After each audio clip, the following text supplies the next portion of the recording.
Florian, thank you so much for joining us today. As we start, can you maybe say a few words about your current role and what's in your purview? Yeah, so I'm the Chief Commercial Officer and General Manager Energy for a company called Intertrust Technology. That's a data security and data interoperability company focusing primarily on the energy vertical.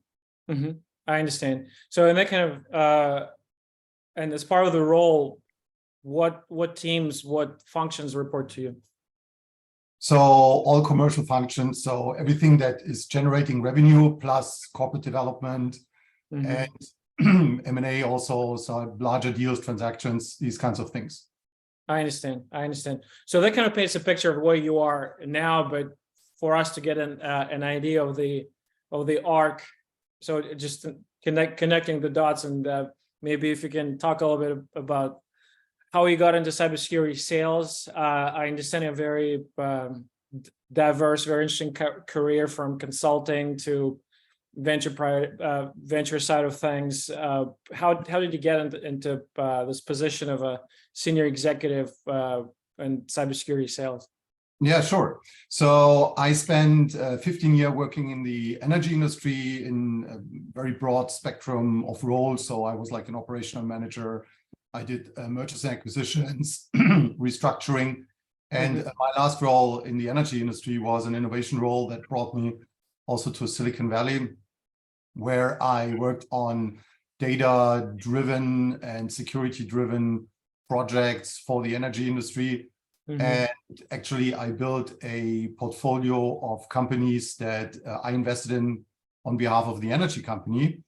And apparently Intertrust was one of these companies. And so I started to build the energy vertical within Intertrust as a board member working for a big energy company. And after a few years, I decided that it's time to switch. So I moved from one side of the table to the other side of the table and took the role that I'm having right now.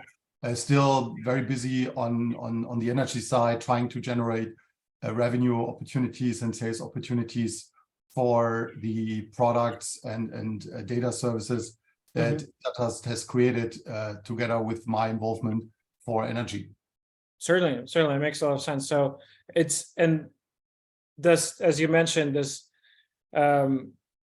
you switched from kind of the buyer of cybersecurity services to you kind of switch seats at the same table. I think it gives you a very unique perspective on the whole space, and it gives you the view of the spectrum of needs of the buyers and cybersecurity vendors, which is fairly unique. As you can imagine, cybersecurity as a concept exploded in the last 5-10 years very dramatically, and probably it's a testament of how much of the increasing role that technology plays in our lives and there's good kind of cuts across the board: people, families, companies, governments, countries. Yeah. So the bigger role, the bigger the risks, and the bigger the kind of the downside and the protection that's needed. And I think as a result, you mentioned M&A. I think I'm sure you've seen the incredible amount of capital that went into cybersecurity space for a while. Up until recently, it seemed like every week there is another company raising many millions in venture funding to build a product. So I think as a result, there's a lot more awareness from the board level to individual contributors.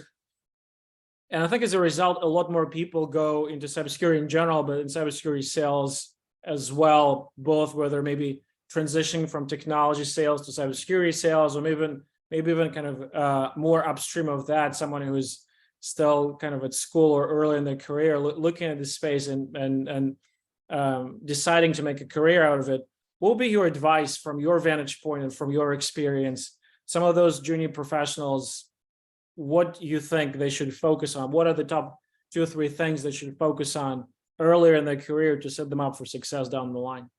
Yeah, I would say there are like 3 things. Number one is do your homework. So that means invest a significant amount of time in researching about the products that you want to sell, but also B, your key target markets. I think that's something that is of utmost importance, because I think the second thing that's important to mention is you really have to understand the customer, and you really have to understand also the vertical that the customer is acting in, because that actually leads you to the opportunities that you can maybe generate for finding some holes in their security systems or the way they manage risks in cyber or with data. If you don't really understand that, it is very hard to come up with a generic pitch and, you know, try to offer something that is in no way customized to the real need of the industry that you're working on. So number one, understand the customer. Number two, understand the industry. And number three is you really have to be hungry. I think that, I mean, this is like this is sometimes work like in the grinder. It's not fun. It's not, it's sometimes very frustrating if you approach people like multiple times and you don't get a response. So the third recommendation is never give up. Never, ever give up. Just keep on pushing and hunt the people until they're so frustrated that you chase them, that they will pick up the phone or respond your approach. And I think the combination of all three, that's what you really have to look for. And if we hire people, younger professionals, you know, that's the kind of portfolio that we try to assess in the beginning, whether they're able to develop that and bring that to the table, because then at the end, you know, deals happen, revenue is being generated, and that's good for everyone. Absolutely. Absolutely. It's interesting that I recently talked to someone along the same lines. He mentioned, I'm looking for PhDs, poor, hungry, determined. So I thought it was quite an interesting way to put it, poor, hungry, determined.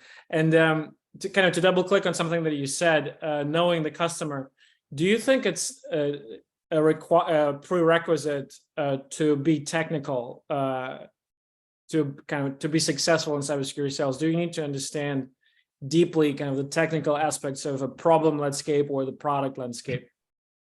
Well, I think that depends a little bit who your target audience is within a customer organization. So, I mean, I typically talk to very senior people, to board members, or N-1, N-2 folks. And these people, per definition, in most cases are less technical. So they are more strategic and more conceptual.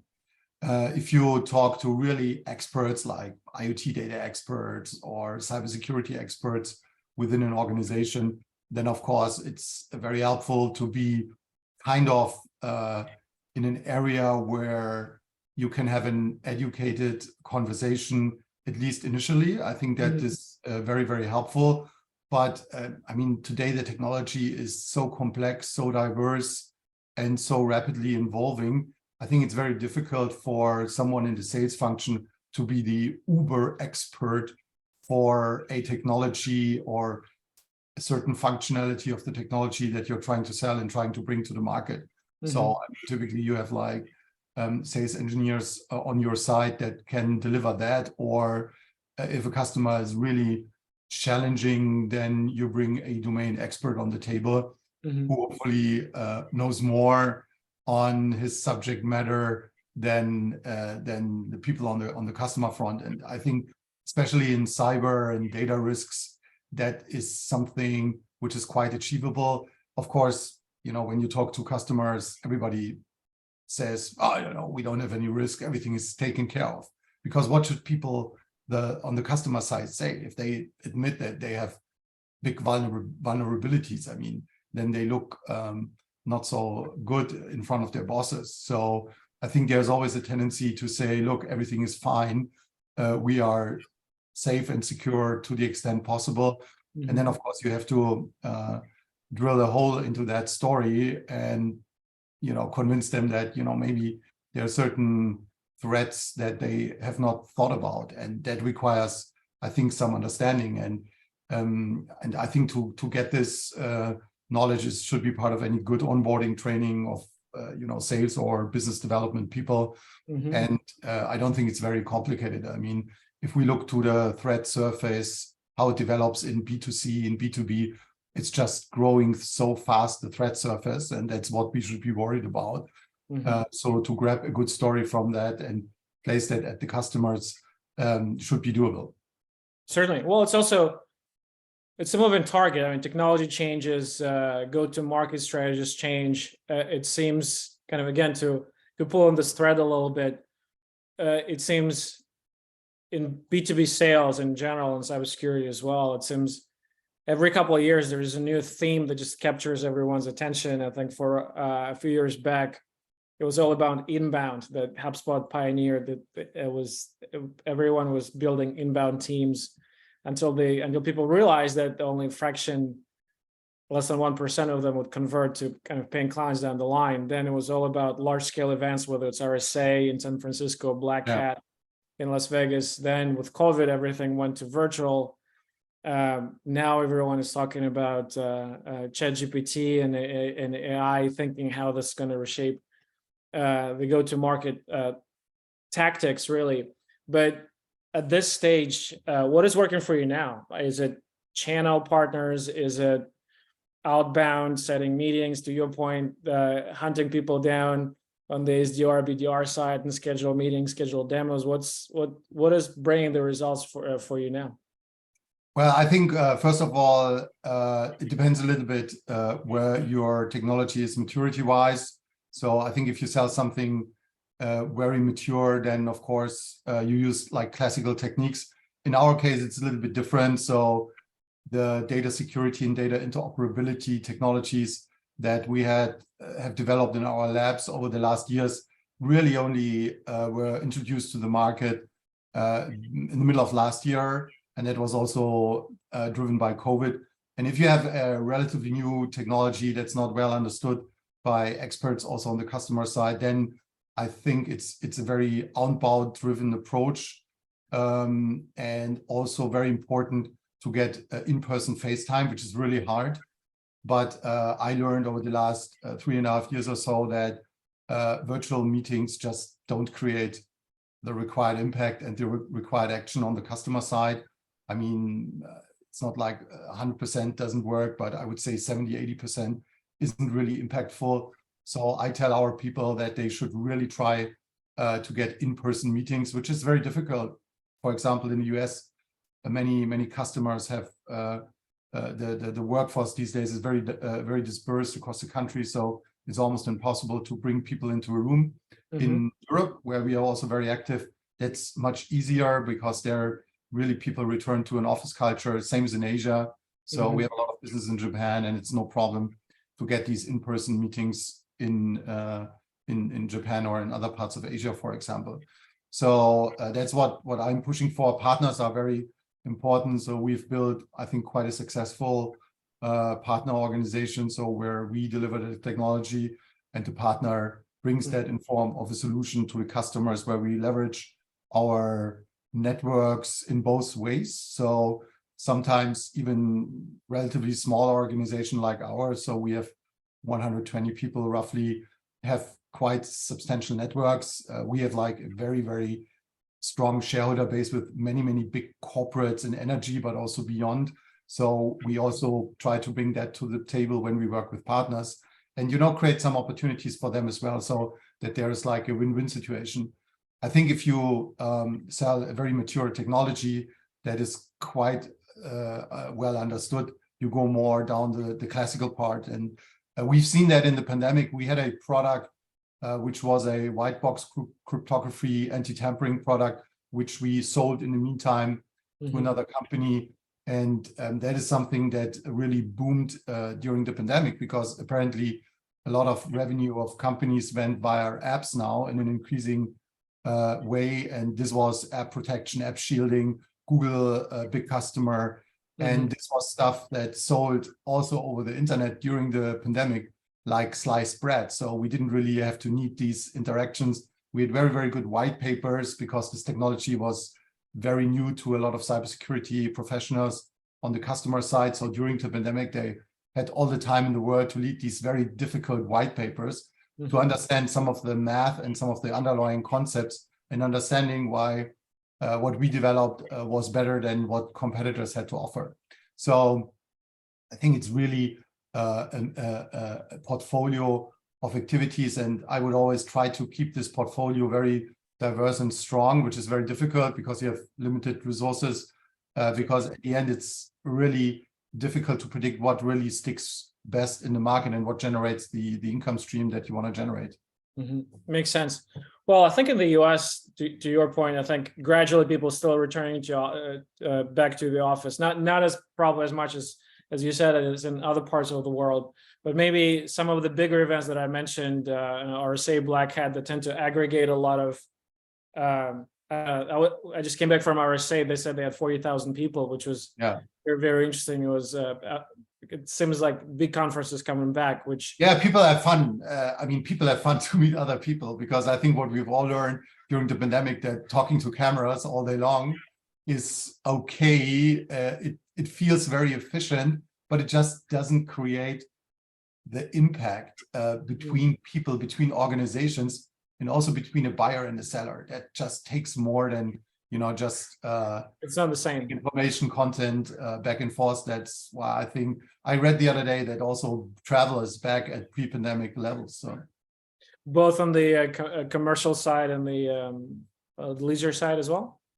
That's what I read just recently. Maybe commercial still a little bit behind, but I think overall, I mean, you see that I travel a lot. Flights are full with business people as well. So people just have the need to have this interaction, and they want to build a relationship also with their vendors and their suppliers, especially if it's like technology that is new or technology that is really mission critical. I'm not talking about pencils or so, where you go via e-auctions and things like that, where procurement is highly automated and anonymized. I think especially in our space, that's just not the case. And luckily, I have to say, because that gives you also margin opportunities if you have a very good value proposition to customers. Certainly, I think you're right. It's being on Zoom calls all day. I mean, people still need the human connection, and especially, I mean, cybersecurity is such an important and critical aspect of companies' infrastructure. And you want to see look people in the eye face to face, because you're relying. I mean, organizations rely on vendors to keep the infrastructure secure. It's like it's hugely important. It's Yeah, I mean, absolutely. And I'm focusing on the energy industry. So imagine people don't have electrons to use to work. Then I mean, that's like one of the most essential things that you can think of, maybe next to food and air and stuff like that. So, and given what's going on in the world, the threat surface for energy infrastructure, I mean, per definition, it was always very, very big.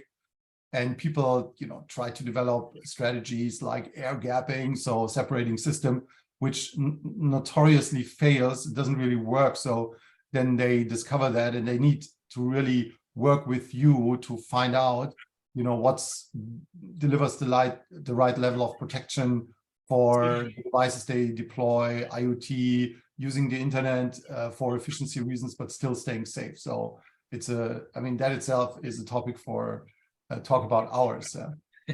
I can imagine. I know we're coming up on time a little bit. I'm always curious, because we talked to both actually, to executives in the sales space and cybersecurity sales and cybersecurity marketing. And I think it's a fascinating kind of spectrum, because it's really kind of a delineation of responsibility between the two. Because often, if you look at the total addressable market at any given point in time, a fairly small percentage of potential clients show intent. They download white paper. You mentioned white papers, or they take meetings at conferences, or they book demos with salespeople. But often companies find that the bulk of the high value potential clients, they're a little bit earlier in their customer journey. They're qualified by their title, by their company, but they're just busy with other projects, other priorities, and that's why they tend not to pay attention, which seems to be the bulk of the market for for kind of fairly developed products. The markets, they're fairly mature, but still kind of the bulk of the prospects are still kind of further up upstream within the customer journey. So it tends to be the marketing job to educate them, to kind of walk them through those steps to bring them to the point where they're ready to buy.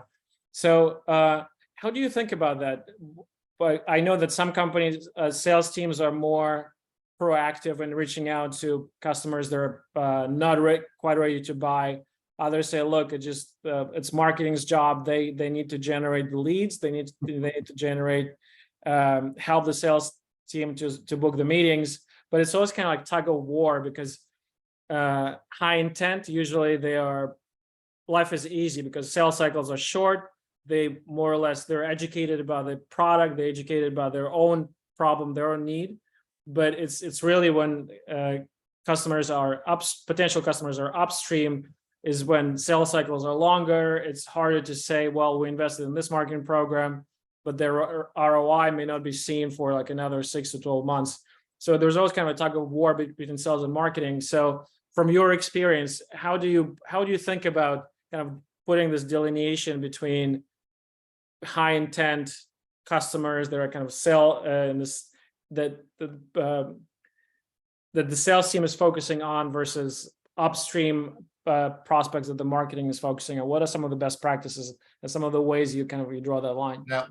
Yeah. So I think putting like the functional discussion, sales team, marketing team aside first, I think what people need to develop is a rigorous customer centricity attitude. So before it becomes an organizational issue, I think it becomes like more a cultural issue. And what I mean with customer centricity is that, when you wake up in the morning, you start to think like a customer, and not like, oh, I'm this guy, and I'm this customer out there, and he's not willing, and how do I make him do what I want? Yeah, I think that's really the wrong thinking, the wrong culture. So this complete obsession with customers and really thinking like a customer all day long is really the first step. Mm-hmm. And what that immediately leads you to is thinking about what are the problems, like the short, medium, and long-term problems that the customer will have because of the business and the industry they're in. Yeah, there's no industry or business that doesn't have any problems and challenges. Yeah. And so when you start to think about that and also do your research, and whether that's marketing or sales or somebody else in the organization, doesn't really matter. It could be the CEO. I think that in every organization, everybody should be a salesperson. So regardless whether they're in engineering, sales, marketing, or on the executive board, yeah, because the money typically comes from customers, and everybody should be aware of that and should help and support that mission. So I think that when you're able to really nail a very concrete problem that a specific group of customer has, then even if it's a mature product or a new product, people open the door. And I see this in energy every day. That's where I have the most domain expertise. The energy industry, from oil and gas down to electricity and selling electricity and so on, is full of problems. There are so many problems that customers have. And if you're able to articulate them in a very crisp and very understandable form, then that helps to open the doors that you need to go open to walk in and make a pitch. And whether the pitch is in form of a good white paper, or whether it's a sales call, or whether it's an in-person tech briefing that lasts multiple hours with a larger team from the customer side, I think it doesn't really matter. All of the collateral, all of the action of a sales and marketing team has to embed these customer problem statements. Mm-hmm. And then it works. And maybe sometimes there's a person in marketing who knows best about these customer problems. Sometimes there is a salesperson. At the end, I don't really care that much who brings it to the market. It's important that it's happening. But of course, there's like the finger pointing, and I'm very well aware of that. And I'm trying to give the speeches like the one I just gave to let people overcome a little bit this organizational silo thinking and think more from a customer-centric and customer obsession perspective. It makes sense. So I think it's in the end of the day, it's empathy is critical, because empathy, if you have empathy, if you can put yourself in the shoes of the customer, that really helps articulate your strategy. And to your point, aligning all teams, not just sales and marketing, but the entire organization on this North Star, which is customer needs, and understanding their perspective, I think will go a long way to, accomplishing the end goal, which is growing business and Yes. satisfy customers, which is, I think it's an interesting perspective. I know If you don't love customers, you shouldn't work in these market-facing functions. Yeah, for sure. I mean, in engineering, in some areas, you also have people that are more introvert, less extrovert, and they try to do very incredible things with computers, which is perfectly fine. I don't think they have to have this I love my customer DNA, but everyone that has connections to the outside world really needs to have that. For sure. But even if it's an engineer, I mean, they should know where their paycheck is coming from, right? In the end of the day, customers are footing the bill. Even if that particular individual contributor is not doesn't have the FaceTime with the end user, it's still, they need to understand why they're doing what they're doing. So it's I think absolutely. I mean, delivery, and that's something which probably is also not ingrained in every engineering culture, that the customer is the customer always wrong, or is the customer always right? And my message is the customer is always right, even if we think maybe the customer is not right. But that should be the philosophy. And if we think there are some issues or there's wrong thinking, then with this mindset, well, the customer is always right, but maybe we can convince him that he's getting even better. That's way more productive than walking in and telling customers, well, you got it all wrong. You don't have the level of expertise to judge on the things that you are trying to judge. That typically doesn't really work. So arrogance is not the name of the game here. For sure, 100%. Which is very hard for some Silicon Valley people, to be honest, because I think they have the opinion that they are, know everything way better than anyone else in the world. Well, reality tends to adjust their expectations in some ways, and I think we are now in the time when reality will be adjusted for a lot of people coming down the line. Florian, I know we're coming up on time, just to be respectful of that. Thank you so much for taking time for this. This was very informative and very productive. Where can people find you? What's the best way to connect? Yeah, so I'm on LinkedIn, and if you don't find me on LinkedIn, then Florian@intertrust.com. Just shoot me a note. Sounds good. Thank you so much. Thank you. Bye-bye. Have a great